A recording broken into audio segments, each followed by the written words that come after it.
Okay, तर आज आहे आपलं सोल्युशन लेक्चर नंबर 7. ओके, 7वं लेक्चर आपलं आजचं आहे. कालपर्यंत आपण काय काय शिकलो बोला. हा, सोल्युबिलिटी म्हणजे काय पाहिलं आपण, बरोबर. What is meant by solubility ते आपण काल पाहिलेलं आहे. त्यानंतर काय पाहिलं आपण,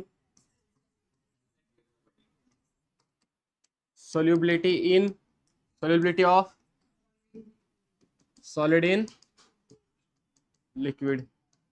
त्यानंतर कोणती पाहिली, solubility of gas in liquid आपण पाहिलं, बरोबर का.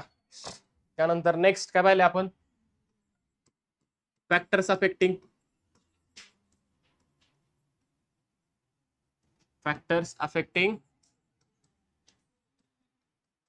सोल्युबिलिटी. कोणते कोणते फॅक्टर आहे,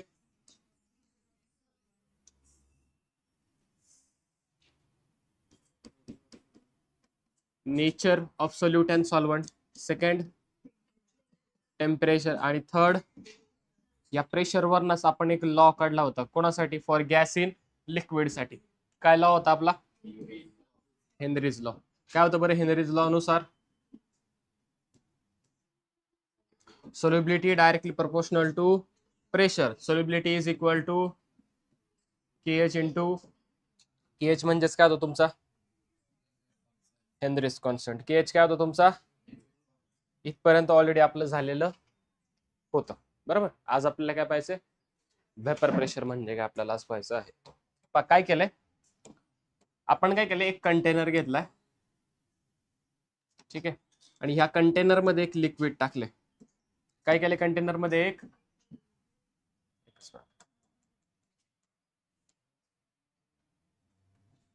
ओके, या कंटेनर मध्ये काय केलं आपण, एक लिक्विड टाकलेलं आहे. हे जे लिक्विड टाकलं हे कसं आहे तुमचं, व्होलाटाईल लिक्विड आहे. कसं आहे हे, what is meant by volatile liquid, असं लिक्विड जे काय होऊ शकतं तुमचं, वेपर्स मध्ये इझिली कन्वर्ट होतं. कशामध्ये कन्वर्ट होतं, वेपर मध्ये. त्याला काय म्हणायचं, व्होलाटाईल लिक्विड. वेपर मध्ये कन्वर्ट होतं म्हणजेच काय, ओके बरोबर, इट टर्न्स इनटू वेपर.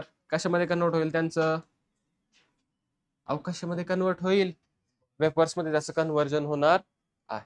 ठीक आहे, आधी कसं होतं लिक्विड, आधी कसं होतं, फॉर एक्झाम्पल मी म्हणतो एक व्ही नावाचं लिक्विड आहे. काय नावाचं लिक्विड आहे, व्ही नावाचं. आधी लिक्विड कसं होतं,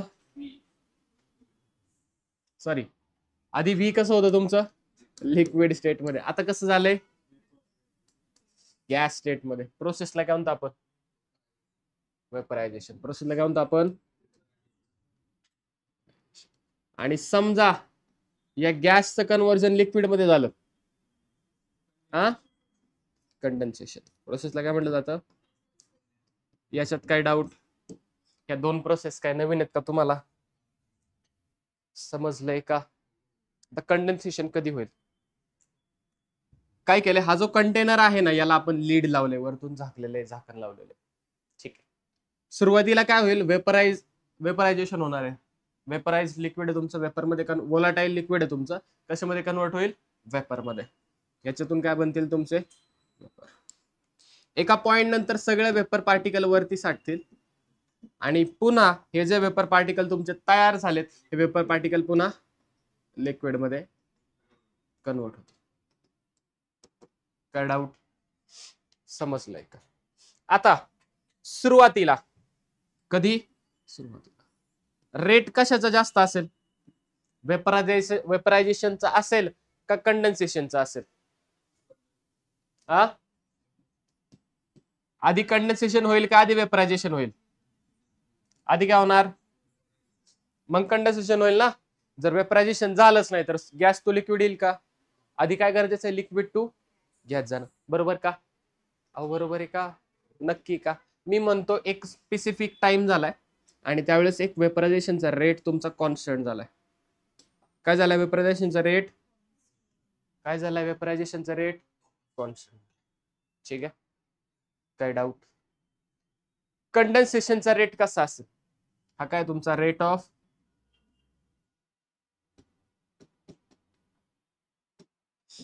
वेपरायझेशन. बोला मला सांगा, कंडेन्सेशन एकदम वाढणार आहे का? कंडेन्सेशन एकदम वाढणार आहे का? मग कसं वाढेल ते? कसं वाढेल कंडेन्सेशन तुमचं? हळूहळू तुमचं कंडेन्सेशन वाढणार आहे. असं कंडेन्सेशन हळूहळू काय होत जाईल? वाढत जाईल. एका पॉइंटला काय होईल? रेट ऑफ कंडेन्सेशन आणि रेट ऑफ इव्हॅपोरेशन काय होणार आहे? इक्वल होईल. काय होईल तो रेट एका पॉइंटला? म्हणजेच काय, जेवढे मॉलिक्यूल तुमचे लिक्विड टू गॅस जातात तेवढेच मॉलिक्यूल काय होतील? गॅस टू लिक्विड येतील. समजतंय? म्हणजे जेवढी रिॲक्शन फॉरवर्ड जाईल तेवढीच रिॲक्शन काय होणार? आणि अशी जर स्टेट आली तर त्याला काय म्हणतो आपण? Rate of forward equal to rate of reverse. काय म्हणणार त्याला आपण? इक्विलिब्रियम. काय म्हणणार त्या स्टेटला आपण? म्हणजे ही जी कंडिशन आहे ही काय आहे तुमची? इक्विलिब्रियम स्टेट आहे. काय तुमची ही? समजलंय का? याच्यात काही डाऊट? नक्की. इथे काय तुमचं हे इक्विलिब्रियम.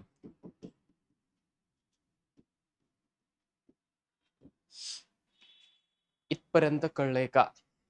जाऊ का पुढे? पहा, the pressure exerted by the vapour, the pressure exerted by the vapour on surface of liquid. Okay, the pressure exerted by the vapor on the surface of a liquid at equilibrium is called as काय समजलं रे? काय समजलं? पहा, काय केलं होतं आपण मागे? एक कंटेनर घेतला होता, त्याच्यामध्ये काय घेतलं होतं आपण? एक लिक्विड घेतलं होतं. कसं होतं हे?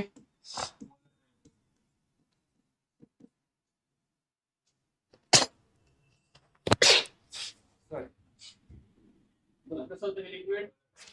कसं होतं हे? वोलाटाईल लिक्विड होतं. म्हणजे कसं कन्वर्ट होत होतं? काय होत होतं याचं? वेपर्स मध्ये ते कन्वर्ट होत होतं. म्हणजे कसं? Liquid to gas, liquid to gas convert होत होतं. स्पेसिफिक वेळानंतर काय होत होतं? सगळे गॅसेस मॉलिक्यूल, बरोबर का? गॅस टू काय येत होते? सगळे लिक्विड येत होते. करेक्ट का? कोणतं लिक्विड होतं? व्ही नावाचं लिक्विड होतं. काय डाऊट? इथपर्यंत समजलंय? नक्की. ज्या वेळेला rate of evaporation rate of कंडेन्सेशनचा काय होता? इक्वल होता, त्यावेळेस आपण त्याला काय म्हणलं होतं? State of equilibrium. काय म्हणतो त्याला आपण? State of. म्हणजे आधी कसं होतं हे? व्ही नावाचं लिक्विड तुमचं, सॉरी व्ही नावाचं सबस्टन्स कसा होता आधी तुमचा? लिक्विड स्टेट मध्ये. कसा होता तो? कशामध्ये कन्वर्ट झाला? गॅस मध्ये. प्रोसेसला काय म्हटलं आपण? आणि पुन्हा ते लिक्विड टू गॅस आलं. काय म्हणलं प्रोसेसला आपण? काय म्हणलं प्रोसेसला आपण? ह्याच्यात काय डाऊट? समजलंय का? काय म्हणलं प्रोसेसला आपण? कंडेन्सेशन. आणि ही स्टेट काय? आता ज्या वेळेला rate of vaporisation equal to rate of condensation होईल त्याला काय म्हणायचं? इक्विलिब्रियम. काय म्हणणार स्टेटला आपण? ह्या इक्विलिब्रियम स्टेटला हे जे वेपर्स आहेत ना, हे जे काही तुमचे वेपर्स आहेत, त्या वेपर्सने ही जी लिक्विडची सरफेस आहे, त्या लिक्विडची जी काही सरफेस आहे, या सरफेस वरती एक्झर्ट केलेलं प्रेशर, त्या सरफेस वरती एक्झर्ट केलेलं प्रेशर म्हणजेच काय असतं? Vapour pressure. फक्त कधी? At state of equilibrium. Reaction कुठे हवी?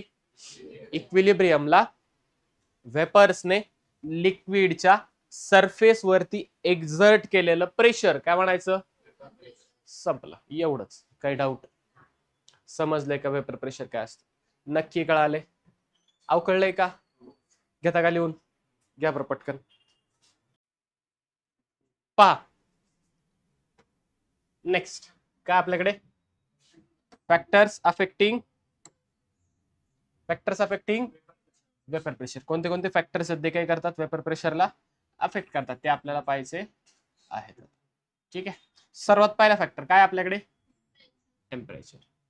For a single liquid. कोणासाठी?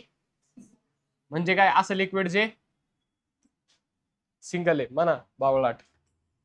कंटेनर आहे, आणि याच्यामध्ये काय फक्त एकच प्रकारचं लिक्विड आहे, काय त्याच्यामध्ये फक्त वन टाईपचं लिक्विड आहे. फॉर एक्झाम्पल कोणतं लिक्विड आहे आपण म्हणू, व्ही नावाचं लिक्विड आहे, बरोबर का. Vapour pressure only depends upon temperature. Vapour pressure कशावरती डिपेंड आहे याच्यातलं पहा. आधी कसं होतं व्ही नावाचं, व्ही लिक्विड स्टेट मध्ये, आता कसं झालंय प्रोसेसला काय म्हणायचं, आणि परत गॅसचं कन्व्हर्जन लिक्विड मध्ये होणार, काय म्हणायचं काय म्हणायचं काय म्हणायचं ज्या वेळेला दोन्ही rate of condensation rate of vaporisation दोन्ही जर सेम असतील त्या स्टेटला काय म्हणायचं, स्टेट ऑफ इक्विलिब्रियम. काय म्हणायचं स्टेटला, इक्विलिब्रियम स्टेट. समजलंय नक्की. जर इक्विलिब्रियम आहे तर याच्यासाठी आपण कॉन्स्टंट लिहू शकतो का, कॉन्स्टंट लिहू शकतो. कसं काढतो आपण तो, केसी इज इक्वल टू, बोला कसं लिहिणार, concentration of upon concentration of product कोण आहे तुमचा, व्ही चं concentration upon concentration of V liquid. काय डाऊट, समजलंय का.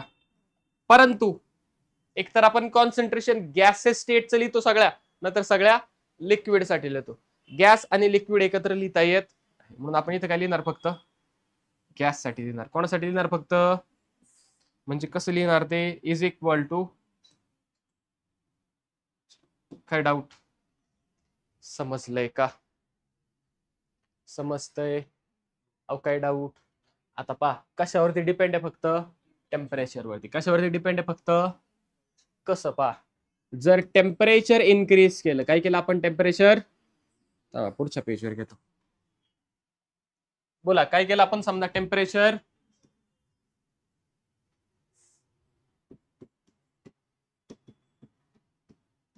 काय केलं आपण, इन्क्रीज केलं. Temperature increases, then vapour pressure increases. Vapour pressure पण काय होतं तुमचं, इन्क्रीज होतं. वेपर प्रेशर पण काय होतं तुमचं, इन्क्रीज. मग बोला जर टेम्परेचर काय केलं, टेम्परेचर डिक्रीजेस, देन बोला वेपर प्रेशर ऑल्सो डिक्रीजेस. काय डाऊट, बरोबर. आधी व्ही कसं होतं तुमचं, लिक्विड, झालंय कसं गॅस. केसी लिहिला का आपण, concentration of V in gaseous state. समजलंय का, अहो समजलं का इथपर्यंत, काही डाऊट. ओके. आता वेपर प्रेशर त्याला मी पी म्हणतो, वेपर प्रेशर त्याला मी पी म्हणतो. काय डाऊट. आणि टेम्परेचरला काय म्हणतो आपण, टेम्परेचरला काय म्हणतो आपण, हुशार आहे रे तू, कसं काय कळलं तुला, हा ठीक आहे, इथपर्यंत काय डाऊट. आता वेपर प्रेशर आणि हा केसी याच्यामध्ये काय करायचं आपल्याला, रिलेशन काढायचं. कोणामध्ये रिलेशन काढायचं आहे, वेपर प्रेशर आणि केसी. पहा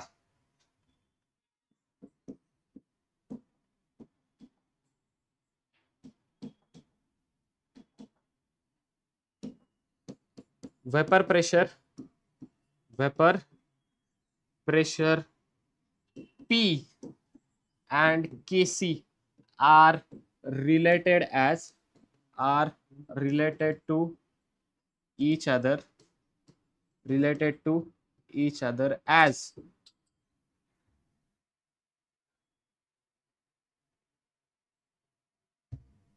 कळतंय लगेच, तूच गप बस ना. कशी रिलेट होतात ते पहा. P is equal to K e raised to minus R e raised to minus delta H upon RT. हे त्यांच्यामधलं रिलेशन आहे. काय, P is equal to K into e raised to minus delta H upon RT. समजलंय, दोघांमध्ये हे relation आहे. पहा पुन्हा एकदा लिहितो. रिलेशन काय, P इज इक्वल टू, बोला K into e raised to minus delta h upon RT, where P is equal to कोणाचं, लिक्विडचं दिलेल्या वेपर प्रेशर ऑफ, कसं आहे लिक्विड, वोलाटाईल आहे. लक्षात ठेवा के काय तुमचा इक्विलिब्रियम कॉन्स्टंट, के काय तुमचा इक्विलिब्रियम कॉन्स्टंट. ई हा तुमचा लॉगॅरिथम मधला आहे, लॉग मधला नाही म्हणाल. ई म्हणजे काय, ठीक आहे. डेल्टा आर घ्या चला. गॅस कॉन्स्टंट किती असते व्हॅल्यू,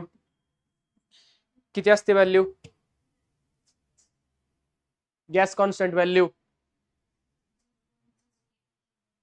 कशामध्ये, कॅलरी मध्ये, ज्यूल्स मध्ये सांगा. 8.314 किती असते व्हॅल्यू, 8.314 किंवा यालाच काय म्हणतो 25 बाय, अहो बोला की 25 बाय 3. ठीक आहे. कशामध्ये आली ही तुमची, ज्यूल्स मध्ये. कशामध्ये आली, अजून काय राहिले, T. T is equal to काय तुमचा, टेम्परेचर. काय डाऊट. आणि डेल्टा एच सांगा बरं, डेल्टा एच सांगा. एच म्हणजे काय, एन्थाल्पी. आणि डेल्टा म्हणजे चेंज, म्हणजेच काय, चेंज इन एन्थाल्पी. काय डाऊट कशामध्ये, हे जूल पर केल्विन. काय डाऊट, समजलंय का. आता पहा ह्या इक्वेशनला पुन्हा लिहितोय, P is equal to K into E raise to minus delta H upon. काय डाऊट, नक्की. Taking log, natural log on both side. काय घेतलंय मी, नॅचरल लॉग. काय होणार मग हे, LNP is equal to, multiplication असेल तर काय होतं, ऍडिशन होतं. काय इथे LNK प्लस पा, हा काय तुमचा LNE raise to X, LNE raise to X equal to, answer काय तर तुमचं एक्स. इथं काय E raise to minus delta H upon R T. खाली काय येईल तुमचं, इथं मायनस करू का, minus delta H upon R T. काय डाऊट, इथपर्यंत काय डाऊट. आता पहा ह्याला मी रिअरेंज करतो. LNP is equal to minus delta H upon R T plus LNK. काय doubt, y is equal to mx plus C. आलं का लाईनचं इक्वेशन, येईल का ग्राफ काढता, अहो ग्राफ काढता येईल का तुम्हाला, कसा येईल बरं ग्राफ याचा, पहा ग्राफ काढून दाखवतोय.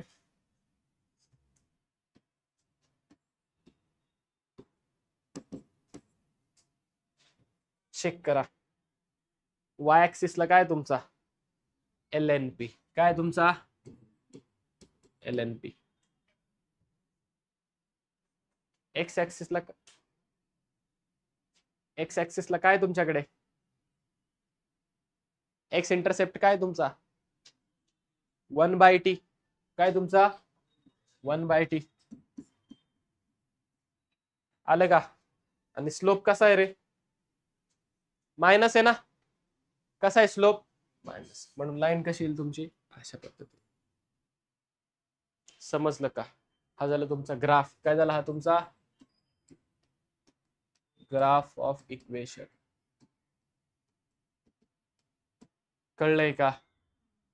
कोणतं इक्वेशन होतं आपलं, कोणतं इक्वेशन होतं, LNP इज इक्वल टू बोला minus delta H upon R T plus LN. समजलंय का. या इक्वेशन हे त्याचं, हा त्याचा graph. y is equal to mx plus C. हे निगेटिव्ह आले म्हणून लाईन खाली आली, पॉझिटिव्ह असतं लाईन वरती गेली असते. समजलंय? कळलंय का? कळलंय का? इथपर्यंत काय डाऊट? इथपर्यंत काय डाऊट? विचारा विचारा. सर ते लॉग टू द बेस 10, इथं काय नाही, ln च्या ऐवजी लॉग टू द बेस 10 करायचं, मल्टिप्लाय बाय 2.303. काय डाऊट? घ्या लवकर विचारा. झाले नक्की? आता पहा इक्वेशन काय होतं सांगा बरं परत एकदा. lnp इज इक्वल टू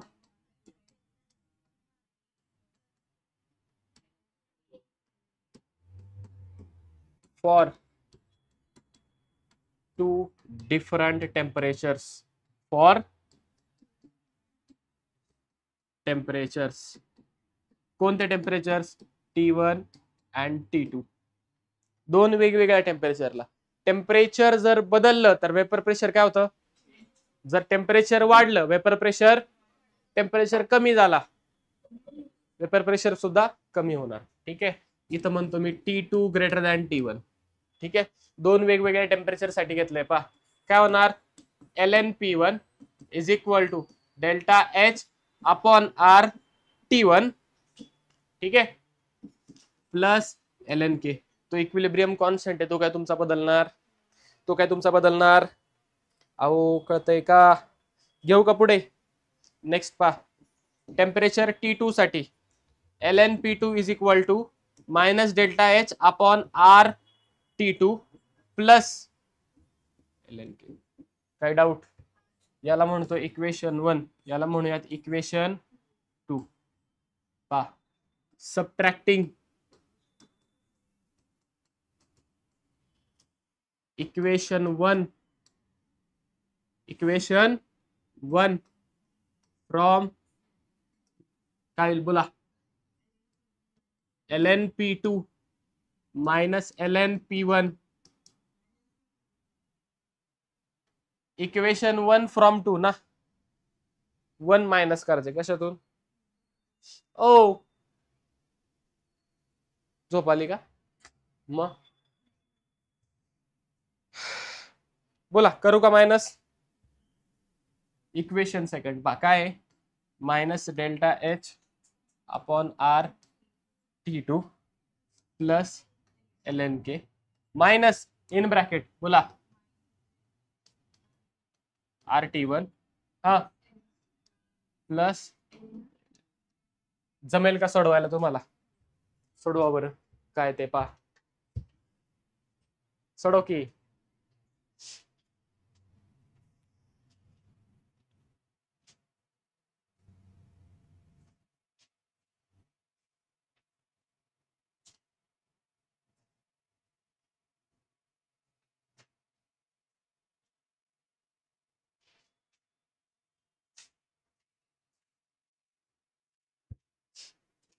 आले? पहा चेक करा तुमचं. lnp2 minus lnp1 is equal to minus delta H upon R T2 plus lnk minus minus plus delta H upon R T1 minus lnk. काय डाऊट? काय डाऊट? पहा, plus lnk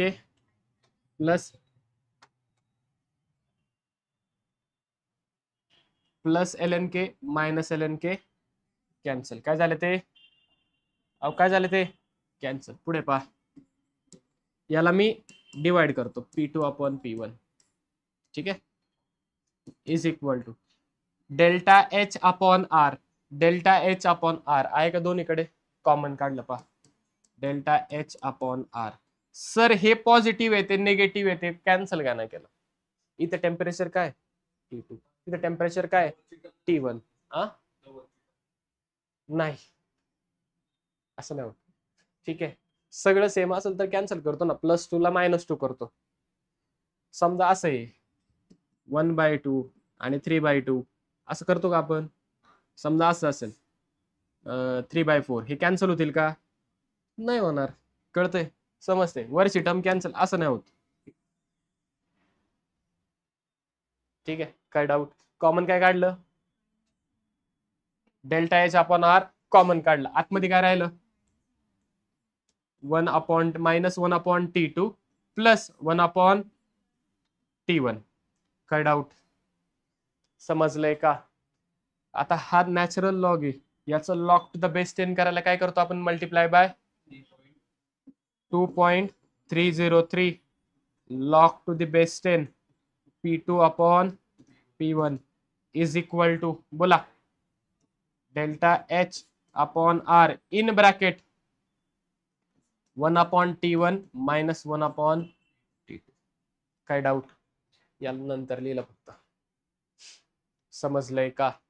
जाऊ का पुढे? जाऊ का पुढे?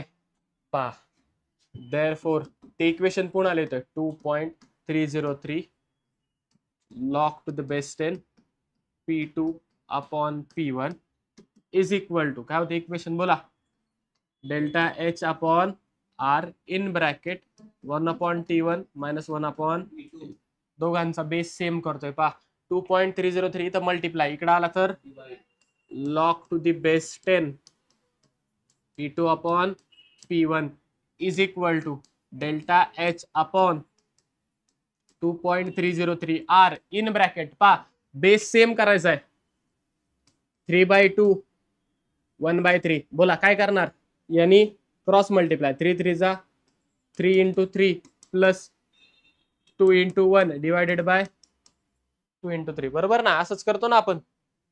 अहो बरोबर आहे का? बेस सेम करायला या टर्मने याला मल्टिप्लाय, या 2 ने याला मल्टिप्लाय अख्ख्या. अहो समजतंय का? नक्की. मग पहा, सेम करतोय. इथे काय येईल तुमचा? T2 minus T1 upon T1 T2. काय डाऊट? काय डाऊट? सर हे इक्वेशन एक्झामला विचारतात का? हे जेवढं मी एक्सप्लेन केलंय ते नाही, पण तुम्हाला याच्यावरती क्वेश्चन्स येतील. जस्ट तुमच्या माहितीसाठी की नक्की हे इक्वेशन कसं आलं. डायरेक्ट हे मी लिहू शकत असतो, पण नको लिहायला, आहे का नाही? ओके, असं इक्वेशन आलेलं आहे. दोन वेगवेगळ्या टेम्परेचर वेअर, बोला, P1 म्हणजे काय? बोला, P1 is equal to vapour pressure at T1, P2 equal to at temperature T2, R is equal to value बोला 25/3 मागे लिहिलेली already. T1 equal to temperature 1 किंवा temperature. T2 is equal to, जास्त आहे ना हे, याला फायनल टेम्परेचर म्हणतो मी, फायनल टेम्परेचर. मग हे काय झालं तुमचं? Initial temperature. इथपर्यंत काय डाऊट? अहो इथपर्यंत काय डाऊट? डेल्टा एच काय तुमची, किंवा तुम्ही त्याला एन्थॅल्पी ऑफ वेपरायझेशन सुद्धा म्हणू शकता. एन्थॅल्पी ऑफ, आलं का? अहो आलंय का? अहो आलंय का इथपर्यंत? लिहून घेताय? अहो लिहून घेताय का? घ्या बरं लिहून पटकन, पॉज करतो मी. झाले? नेक्स्ट काय आपल्याकडे आता? Boiling point. इथून मागे तुम्ही ऐकलेली बॉइलिंग पॉइंटची डेफिनेशन काय? Temperature at which liquid starts to boil is called as boiling point. पण मुळात बॉइलिंग पॉइंट त्याला नाही म्हणत. बॉइलिंग पॉइंटची डेफिनेशन ही आहे. काय आहे बरं?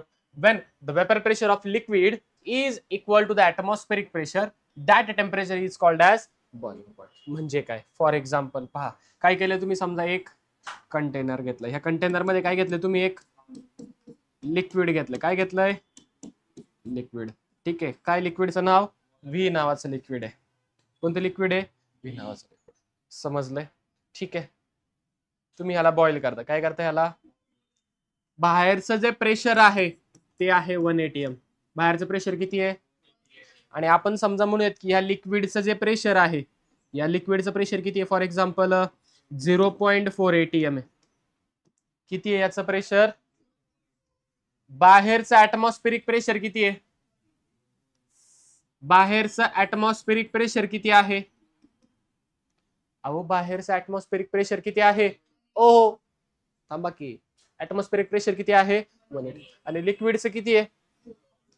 मग ह्या 0.4 ला फॉर एक्झाम्पल मी म्हणतो टेम्परेचर आहे, फॉर एक्झाम्पल घेतो आपण 50 डिग्री केल्विन. किती आहे तुमचं? थोडं जास्त घेऊ थांबा. आपण म्हणूयात ते आहे 273 केल्विन. किती आहे टेम्परेचर? हा याचा बॉइलिंग पॉइंट नाही. आता पहा, तुम्ही ह्याला बॉईल करायला सुरुवात केली. काय केलं ह्याला तुम्ही? आता बॉईल करताय. काय करताय तुम्ही ह्याला? बाळा पेन नको खाऊ, पहिलं नाही आपण, ऐका नाही, ठीक आहे. काय होते? आपण काय केलं? याचं टेम्परेचर आता वाढवतो. काय करतोय? लिक्विडचं टेम्परेचर वाढवले.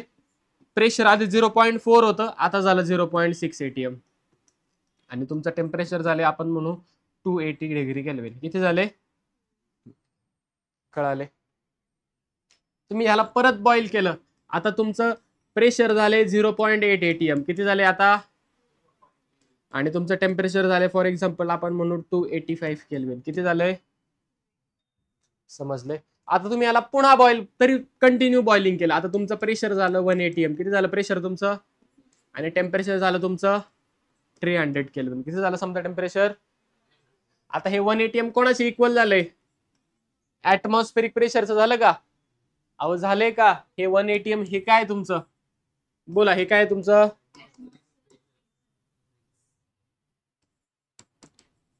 Atmospheric pressure. काय हे तुमचं? ऍटमॉस्फेरिक प्रेशर, बरोबर का? आता ह्या लिक्विडचं प्रेशर काय झालंय तुमचं? 1 ATM. तेच काय तुमचं? Atmospheric pressure. हे ज्या वेळेला इक्वल होईल, आता जे टेम्परेचर आहे तुमचं इथे, या टेम्परेचरला काय म्हणणार आहे तुम्ही? Boiling point. कोणाचा बॉइलिंग पॉइंट? या लिक्विडचा बॉइलिंग पॉइंट. समजलंय का? समजलंय का? म्हणजे ह्या लिक्विडचा बॉइलिंग पॉइंट किती आहे? 300. का बरं तो बॉइलिंग पॉइंट आहे? कारण त्यावेळेला लिक्विडचं प्रेशर कोणाचे इक्वल होतंय? समजा ऍटमॉस्फेरिक प्रेशर 2 ATM असेल, तर ह्या लिक्विडला कुठपर्यंत हिट करावं लागेल? जोपर्यंत त्याचं प्रेशर किती होत नाही? 2 ATM, तोपर्यंत त्याला हिट करायचं. आणि हिटिंग केल्यावरती 2 ATM प्रेशर झालं की आता जे टेम्परेचर असेल ते काय असणार? त्याचा बॉइलिंग पॉइंट. ते काय असणार? त्या लिक्विडचा बॉइलिंग पॉइंट. समजतंय का? बॉइलिंग पॉइंट कळलंय? बॉइलिंग पॉइंट कळलंय का? जाऊ का पुढे? जाऊ का पुढे? नक्की. आता पहा,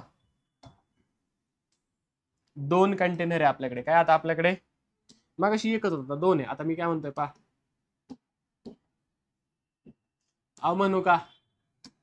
पहा, मी म्हणतो for example atmospheric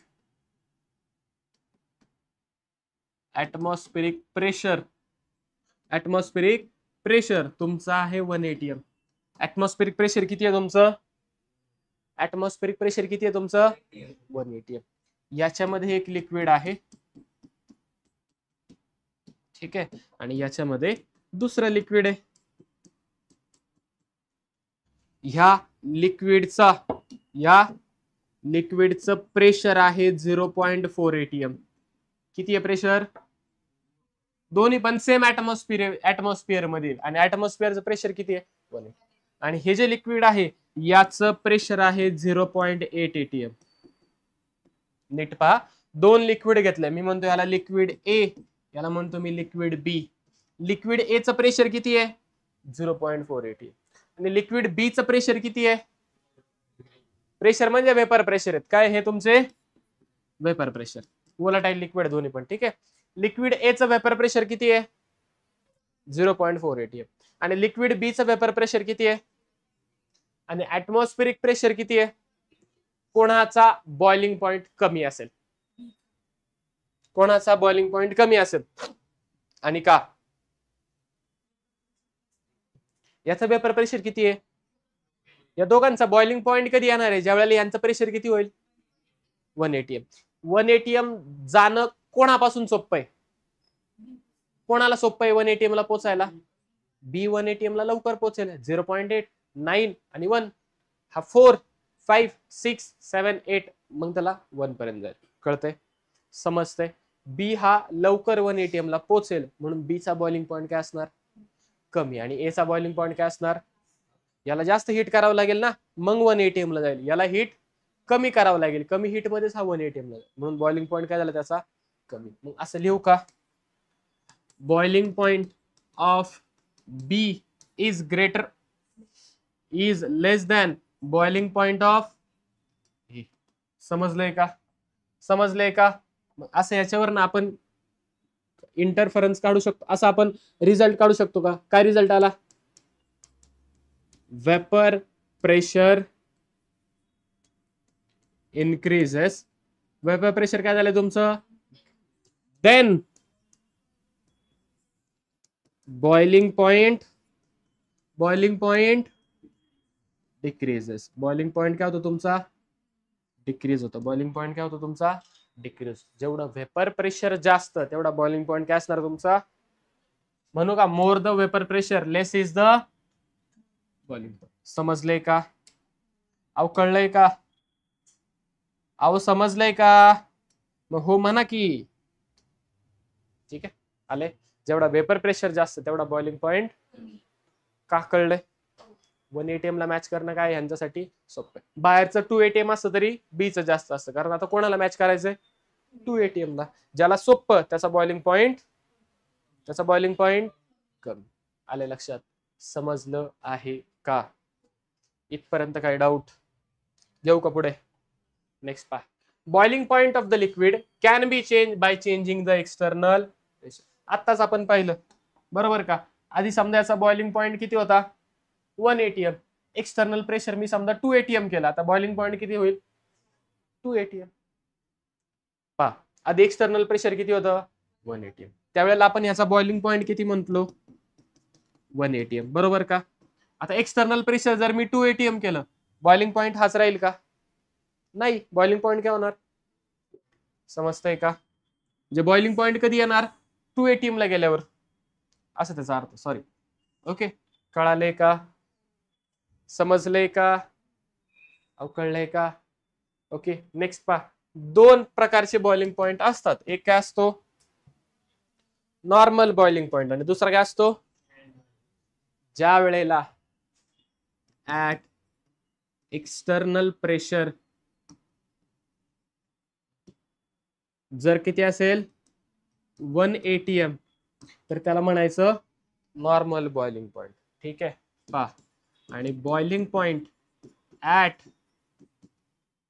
external pressure is 1 बार, त्यावेळेला त्याला काय म्हणायचं? Standard boiling point. लय काय फरक नसतो, पण जस्ट असू द्या टप. नॉर्मल बॉइलिंग पॉइंट म्हणजे काय?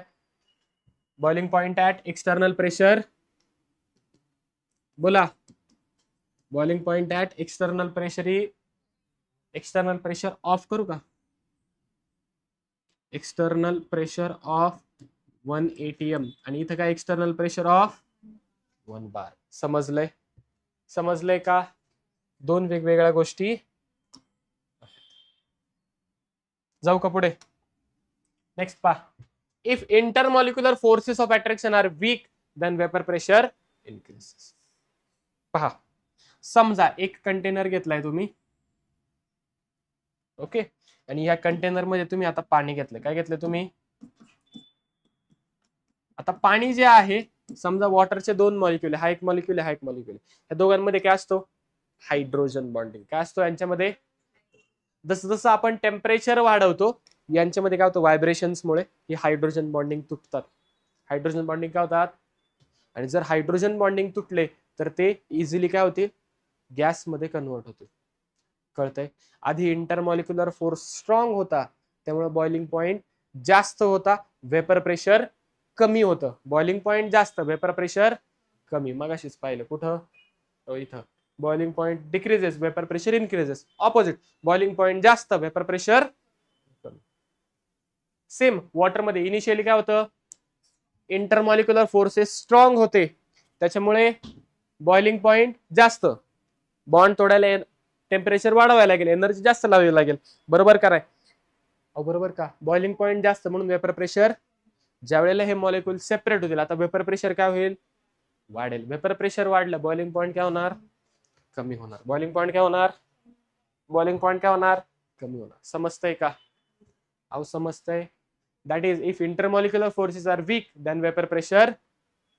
असं लिहू शकतो का? इंटर मॉलिक्युलर फोर्सेस इज, बोला, inversely proportional to vapour pressure, directly proportional to boiling point जास्त, कारण इंटरमॉलिक्युलर फोर्सेस जास्त आहे. समजले? अहो कळलंय का? नक्की का? जाऊ का पुढे?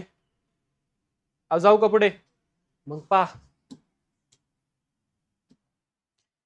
आपण पाहिलं होतं अल्केन्स, त्यानंतर कोण आहे आपल्याकडे अजून? Alkenes, alkynes. ठीक आहे, अल्केन, अल्किन्स आणि अल्काइन्स. ठीक आहे. त्यानंतर आपल्याकडे कोण आहे अजून? कीटोन्स आहेत, अल्डिहाइड आहेत, अजून काय आपल्याकडे? अल्कोहोल आहे किंवा वॉटर आहे. याच्यामध्ये आपल्याला सापडतात हायड्रोजन बॉन्डिंग. काय सापडतं आपल्याला यांच्यामध्ये? काय सापडतं यांच्यामध्ये? अहो काय सापडतं? इथे आपल्याला सापडतं डायपोल डायपोल इंटरॅक्शन. काय सापडतं? Dipole dipole interaction. आणि अल्केन्स जे असतात यांच्यामध्ये त्या ठिकाणी प्रेझेंट असतात. कोण प्रेझेंट असतं? अल्केन, अल्किन किंवा अल्काइन असते. ओके, वरती लिहितो. यांच्यामध्ये असतात वीक व्हॅन्डरवॉल्स फोर्सेस. कोणता फोर्स स्ट्रॉंग असतो यांच्यामध्ये? हायड्रोजन बॉन्ड, डायपोल डायपोल का वीक व्हॅन्डरवॉल फोर्स? कोणता स्ट्रॉंग असतो? हायड्रोजन बॉन्डिंग काय असतं? स्ट्रॉंग. जर इंटरमॉलिक्युलर फोर्स स्ट्रॉंग तर बॉइलिंग पॉइंट जास्त. सगळ्यात जास्त बॉइलिंग पॉइंट कोणाचा असेल? कोणाचा असेल? अल्कोहोल किंवा वॉटरचा. कोणापेक्षा? अल्डिहाइड कीटोन पेक्षा. यांच्यापेक्षा हे कोणापेक्षा जास्त असतील? समजलंय का? काय झाली ही तुमची ऑर्डर? कोणती? Increasing, increasing order of boiling point. समजले का? समजले का? बॉइलिंग पॉइंट जर यांचा जास्त आहे तर यांचं वेपर प्रेशर काय असणार? म्हणजे हे इझिली तुमचे लिक्विड मधून गॅस मध्ये कन्वर्ट होणार, हे मात्र इझिली होऊन जाते. समजतंय? समजतंय का? कळाले? इथपर्यंत काही डाऊट? नक्की. आता पहा याचं ऍप्लिकेशन. भाजी करते का मम्मी? अहो भाजी करतात का घरात? कशामध्ये करतात? भाजी जर करायची असेल तर आपल्याकडे दोन ऑप्शन, किंवा भात करायचा. काय करायचं आपल्याला? भात करायचं. बरोबर. भात काय करतो आपल्याला? भात आपण कसं लावतो? सॉरी, भात आपण शिजवतो. भात काय करतो आपण? शिजवतो. कसं शिजवतो? एकतर पातेल्यात किंवा कुकरमध्ये. पातेल्यात दररोज शिजवतात का? कधीतरी. बरोबर. पातेल्यात कधीतरी शिजवतो आपण, किंवा मग समजा गडबड असेल तर कशामध्ये शिजवतात भात? कुकरमध्ये टाकतो आपण. जाऊ दे, सोडा. भात लवकर कशात होतो? पातेल्यात होतो का कुकरमध्ये होतो? कुकरमध्ये. का बरं? का बरं? पातेलं कसं असतं? ओपन असतं ना, सरफेस एरिया जास्त. आता पहा बरं का, भात लवकर कुठे होतो? कुकरमध्ये. पातेल्यात होत नाही. का बरं? पातेल्यामध्ये काय होतं? सरफेस एरिया वाढतो. सरफेस एरिया वाढला, जास्त मॉलिक्यूल काय होतील? पहा बरं, एकच मिनिट. पुढे दिलंय का? एकदा चेक करू द्या मला. नाही दिलेलं. ठीक आहे. पहा, काय तुमच्याकडे एक पातेलं आहे आणि दुसरं काय तुमच्याकडे एक कुकर आहे. काय तुमचा? हा तो हँडल आहे कुकरचा. ठीक आहे, वाटत असलं तरी काढतो ना. हा वाटलंच मला. तू त्याच्यावर लक्ष, शिट्टी. ठीक आहे. पहा, पातेल्यामध्ये काय होतं? सरफेस वरची ओपन आहे. बरोबर. काय टाकलंय तुम्ही याच्यामध्ये? पाणी आणि भात आहेत ना. ग्रीन कलरचा भात आहे आपला. ठीक आहे. पहा, इथं पण काय सर भांड नाही टाकायचं मला, असंच लावलं मी डायरेक्ट, भांड नाही घेतलेलं मी. इथपर्यंत काय डाऊट? आता पहा, वॉटर कसं आहे तुमचं? वोलाटाईल लिक्विड आहे. वॉटर कसं आहे तुमचं? म्हणजे लिक्विड टू गॅस मध्ये कन्वर्ट होऊ. पातीला तुमचं ओपन आहे ना, सरफेस एरिया जास्त झालाय. काय झालं? सरफेस एरिया जास्त झाल्यामुळे काय झालंय? रेट ऑफ वेपरायझेशन काय झालं इथे? म्हणजे खूप जास्त प्रमाणामध्ये वॉटर काय होतंय तुमचं, गॅसमध्ये कन्वर्ट होतंय आणि बाहेर जाते. समजतंय? कळतंय का? म्हणून भात शिजायला काय होतंय? वेळ लागतो. कारण जे काही तुम्ही टेम्परेचर देताय, टेम्परेचर दिला, वेपर प्रेशर वाढणार आहे. भात उडून जातो का? भात वोलाटाईल आहे का? भात जर वोलाटाईल असता, ओके, तर टेम्परेचर वाढल्यावरती भात पण काय झाला असता? पटपट पटपट उडून गेला असता. जातो का तो? नाही जात. ओके, म्हणून पहा, इथे जरी तुम्ही टेम्परेचर वाढवत असला ना, तरी रेट ऑफ वेपरायझेशन वाढतो. कोणाचा? वॉटरचा. कोणाचा वाढतो हा? थांबा, ते भात चाललाय, हिरवं हिरवं चुकलं ते.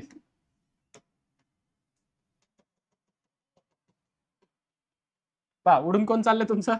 अरे अरे, पहा कोण चाललंय?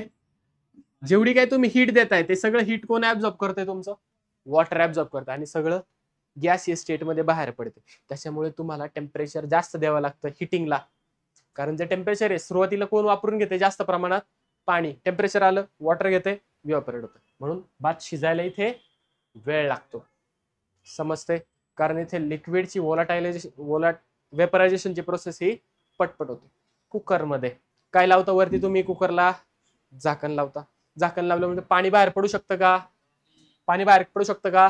त्याच्यामुळे तुम्ही जी काही हीट सप्लाय करताय, ती सप्लाय केलेली हीट कोण घेते? तुमचं पाणी पण घेते, प्लस तुमचे भात पण घेतोय. कोण घेतोय? तुमचं भात पण घेतोय. आणि भाताला जर हिटिंग केलं तरी ती काय होणार? भात काय होणार तुमचा?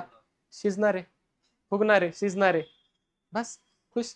ठीक आहे. आणि मग इथे भात तुमचा लवकर तयार होईल याच्यापेक्षा. समजले? कळलंय का? समजलंय का? इथपर्यंत काय डाऊट आले?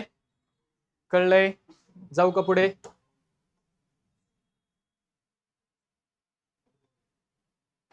पहा, next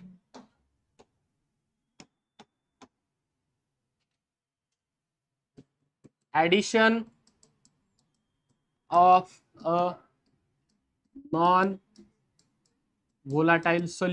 non-volatile solute to a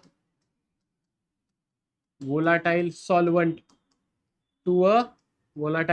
solvent decreases the rate of vaporization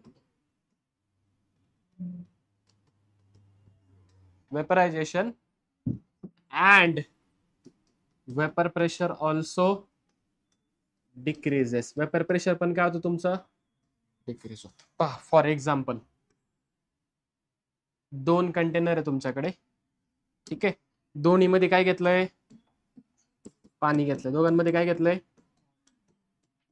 दोघांमध्ये पाणी घेतलं. काय घेतलं दोघांमध्ये? एकामध्ये काय केलं तुम्ही? साखर टाकली. एकामध्ये काय केलं तुम्ही? हीट करताय तुम्ही खालून. काय करताय तुम्ही याला? अहो काय करताय खालून? याला पण काय करताय तुम्ही? कळतंय? झाकण ठेवलं, इथं सुद्धा झाकण ठेवलं. समजले? ओ इकडं बघा ना, इथं पाणी उडून चाललंय. तुमचं काय चाललंय? इथं काय होतंय? लिक्विडचं कन्व्हर्जन आणि पुन्हा वॉटर मध्ये. कळतंय? इथं काय होतंय? अख्खी सरफेस अवेलेबल आहे ना. इथं काय केलं आपण? शुगर ऍड केली. शुगर म्हणजे काय? एक प्रकारचं नॉन वोलाटाईल सोल्यूट. तुम्ही पाहिले कधी साखर उडून चालली? आपल्या घराच्या वरती टाकी असते पाण्याची, बरोबर? त्याला झाकलेली असते का ओपन असते ती? का बरं? उन्हाळ्यामध्ये काय होईल? पाणी सगळं बाष्पीभवन होऊन उडून जाईल ना वेपरायझेशनने. समजतंय? तुम्ही पाहिले कधी साखरचा डबा आपण असं झाकून ठेवतो? साखर घरात सगळी जेवढी आहे तेवढी झाकून ठेवतो का? मुंगी नाही लागू म्हणून. तो वेगळा विषय. पण साखर उडून जाते का? नाही जात. It is a non volatile solute. समजतंय? पहा इथं काय झालं, हे काय तुमचं वोलाटाईल, सगळी सरफेस मधून पाणी काय होतंय तुमचं उडून जाते. इथे मात्र काय होतंय, साखरेने काय केलंय, सरफेस एरिया ऑक्युपाय केला. म्हणजे इथे जो रेट ऑफ वेपरायझेशन होता तो इथे असेल का, नाही. का बरं, कारण इथे वॉटर मॉलिक्यूलला जर बाहेर पाडायचं असेल तर त्यांना जागा पाहिजे, पण जागा कोणी घेतली, शुगरने घेतली. मग कन्वर्ट होतील का, म्हणजे यांचा रेट काय होणार, रेट काय होणार, पहा बरं इथे रेट जास्त आहे का नाही, कारण इथे वोलाटाईल लिक्विड आहे, फक्त सोल्यूट टाकलेलं नाही, इथं नॉन वोलाटाईल सोल्यूट टाकलं. समजलं का, समजले का, लक्षात आले फरक. म्हणजे नॉन वोलाटाईल सोल्यूट जर ऍड केलं तर काय होतं, वेपरायझेशनचा रेट काय होतो तुमचा, वेपरायझेशनचा रेट काय होतो. ठीक आहे, पहा नेक्स्ट.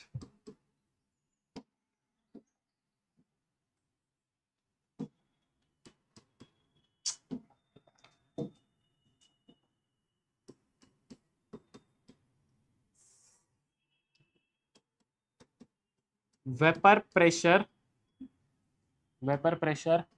of liquid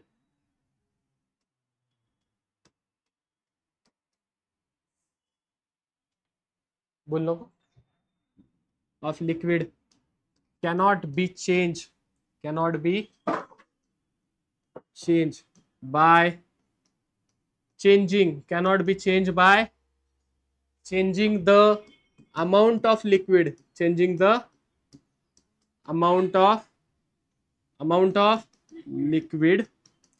तुम्ही समजा काय केलं, 10 ml पाणी घेतलं आणि 10 लिटर पाणी घेतलं, रेट ऑफ वेपरायझेशन बदलणार, इकडे ज्या रेटने वेपरायझेशन होतं तेच. असं आहे का, या लिक्विडचं बॉइलिंग पॉइंट 100 आणि याचा बॉइलिंग पॉइंट 200 असं होणार आहे का, जो आहे बॉइलिंग पॉइंट तोच राहणार. बॉइलिंग पॉइंट बदलतो का, बॉइलिंग पॉइंट बदलत नाही. ठीक आहे, सरफेस एरिया वाढवला किंवा कमी केला, लिक्विडचा बॉइलिंग पॉइंट आहे तोच राहतो. That is boiling point same राहिला म्हणजे वेपर प्रेशर सुद्धा सेम राहील. कळतंय का, नक्की. अमाऊंट ऑफ लिक्विड किंवा शेप, समजा तुम्ही शेप चेंज केला, आधी तुम्ही ह्या बॉटलमध्ये बॉईल करत होते, तुम्ही आता ग्लासात बॉईल करायला घेतलं, वेपर बॉइलिंग पॉइंट तोच, वेपर प्रेशर सुद्धा तेच राहणार. समजतंय? That is it cannot be change by changing the amount of liquid किंवा शेप और साइज ऑफ वेसल. येऊ का, साइज ऑफ वेसल. मग कसं चेंज करू शकता बरं वेपर प्रेशर, टेम्परेचर चेंज करून. कसं करू शकता तुम्ही, टेम्परेचर चेंज करून, नॉन वोलाटाईल सोल्यूट ऍड करून. मग अशी आपण सरफेस एरिया वाढवला होता, काय केलं होतं आपण, सरफेस एरिया वाढवून आपण रेट ऑफ वेपरायझेशन वाढवलं, स्पीड वाढवली. समजतंय, अहो कळतंय का, कळतंय. जेवढा सरफेस एरिया जास्त तेवढा रेट ऑफ वेपरायझेशन जास्त. पहा, surface area directly proportional to rate of vaporisation. कळलंय का, जेवढा सरफेस एरिया जास्त असेल तेवढं वेपरायझेशन काय होणार, पटपट.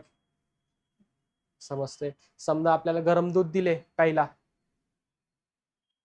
पितो का आपण, नाही, आपण काय करतो ते गार व्हायला ठेवतो. कसं गार करतात, हा, किंवा त्याच्यापेक्षा पटकन गार करायचं, काय करता तुम्ही, अरे मोठं एक भांडे घेतात आणि त्याच्यामध्ये ते दूध ओतून ठेवतात ना, दूध ओतून ठेवतात, त्यांनी काय होतं, सरफेस एरिया. सगळ्यात सोपं, चहा पिता का, चहा लवकर गार कशात होतो, कप मध्ये का बशी मध्ये, का बरं, बशी मध्ये काय होतं, सरफेस एरिया तुम्ही वाढवता, कप मध्ये सरफेस एरिया कमी असतो. कळतंय का, नक्की. कप काढायचा आहे, अवघड टास्क आहे, पण ठीक आहे चल. हा काय तुमचा कप आणि ही काय तुमची बशी. हा, आमच्याकडे अशीच बशी नाही लिहिता येणार, तुम्हाला सॉसर लिहिलं तर कळणार बी नाही, नंतर बशीच लिहितो, जाऊ दे चला. बशी, आणि हा काय तुमचा,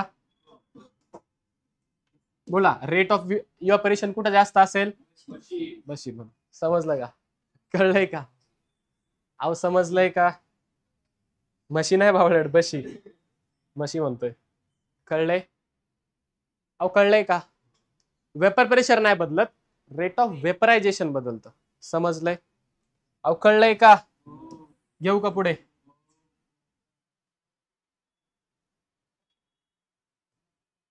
सोडवा. Vapour pressure of liquid depends upon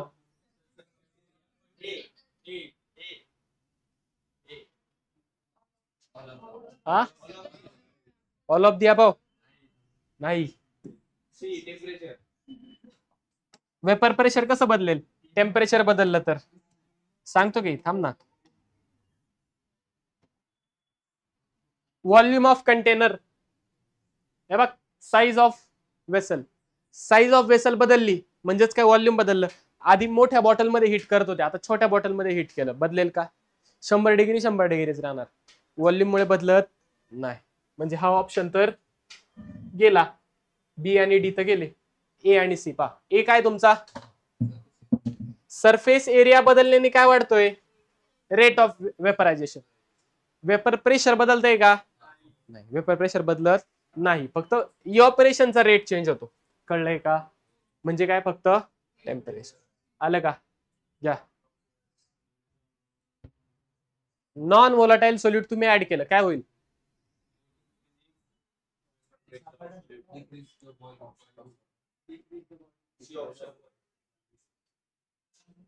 काढून दाखवतो पा. हे कंटेनर आहे. थांबा थांबा थांबा, हो हो थांबा. हे लिक्विड आहे, ठीक आहे. आधी कोणताही नॉन व्होलाटाईल सोल्यूट नाही. आता काय केलं तुम्ही? त्याच्यावरती सागा टाकली. बोला, रेट ऑफ वेपरायझेशन काय होईल तुमचा? कमी होणार. काय होणार? रेट ऑफ वेपरायझेशन कमी. जर रेट ऑफ वेपरायझेशन कमी झाला, बॉइलिंग पॉइंट जास्त असेल. समजतंय का? मग पहा बरं, पहिलंच आहे increase the vapour pressure of solution. वाढतं का? नाही. वेपर प्रेशर काय होतं तुमचं? कमी. Decreases the vapour pressure of solvent. होतंय का? आधी फक्त सॉल्व्हंट तुमचं लिक्विड वॉटर होतं, आता शुगर आली, त्याच्यामुळे त्याचा रेट काय झाला? That is decreases the vapour pressure of. समजलंय का? खाली सेम मागच्याच कन्सेप्टवर.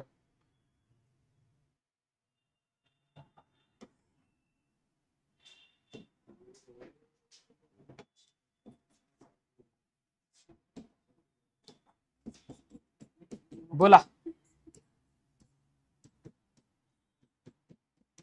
काय दिलं त्यांनी? Among 1 molar sugar and 1 molar K3PO4 aqueous solution which has higher vapor pressure. कोणाचं वेपर प्रेशर जास्त आहे? काय घेतलं? 1 मोलार शुगर. तुम्ही शुगर घेतली, पाण्यामध्ये टाकली. किती घेतली? फक्त. समजलं का? अजून काय टाकले तुम्ही? 1 मोलार काय टाकली? इथं तुम्ही शुगर टाकली. आता काय घेताय? 1 मोलार काय टाकताय तुम्ही? 1 मोलार PO4 चं कन्वर्जन कसं होईल पहा. 3K प्लस PO4 म्हणजे टोटल किती मॉलिक्यूल झालं रे? 3 आणि 1 4. आता पहा, 1 2 3 4. बोला, कोणाचं वेपर प्रेशर जास्त असेल? एचं वेपर प्रेशर काय असणार? जास्त. एकच मॉलिक्यूल आहे ना इथं. इथे किती आहेत? 4 झाले. म्हणून जर पाण्यात टाकलं, जर डिसोसिएशन झालं तर वेपर प्रेशर अजून कमी होणार. कोणाचं वेपर प्रेशर जास्त आहे? एचं. कळतंय? एचं जास्त असेल का बीचं जास्त असेल? Vapour pressure of A greater than vapour pressure of B. समजलंय? अहो समजलंय का? नक्की कळालंय? याच्यात काही डाऊट? कसं सोडवलंय कळलंय का? आले लक्षात? इथपर्यंत काय डाऊट? ठीक आहे, चालतंय. बाकीचं आपण उद्या बघू. इथपर्यंत व्यवस्थित काय करायचंय? वाचून यायचंय. लिहून आणायचंय. डीपीपी येईल ती सॉल्व्ह करायची. स्कॅन करा, नोट्स तुम्हाला भेटून जाईल. भेटूयात उद्या. थँक्यू.